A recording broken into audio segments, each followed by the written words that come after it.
స్వప్న నువ్వేంటి ఇక్కడ? నువ్వెందుకు వచ్చావు? రాజా, ప్రతిసారి నేను నీ పక్కన ఉండాలని కోరుకుంటూ ఉంటావు కదా, అందుకనే ఇలా వచ్చాను. ఎందుకు స్వప్న?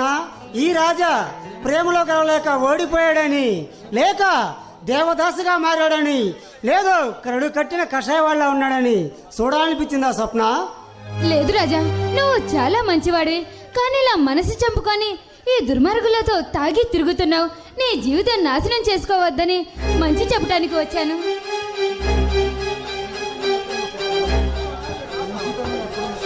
మంచితనం ఎక్కడుంది స్వప్న? మంచితనం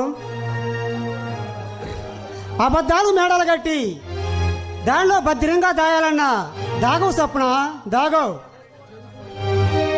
చెడు ఎప్పుడైనా సమాధి కాక తప్పదు. మన దేశం కోసం పోరాడిన వాళ్ళు ఎంతో మంది చరిత్రలో నిలిచిపోయారు, అది మాత్రం మర్చిపోకు నువ్వు. ఆ చరిత్ర కూడా సిగ్గు వస్తుంది ఈ సమాజం.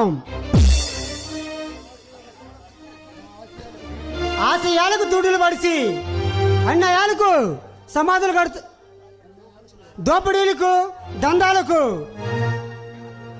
చట్టాలకు దోసుకుంటుంది ఈ సమాజం. న్యాయం కోసం పోరాడితే నిలువునా ప్రాణాలు తీస్తుంది ఈ సమాజం. చొప్పున ప్రాణాలు తీస్తుంది. రాజా, ఇంకా ఎన్నాళ్ళని ఇలాగే ఉండిపోతావు? నీ జీవితాన్ని నాశనం చేసుకుంటూ ఉంటావు.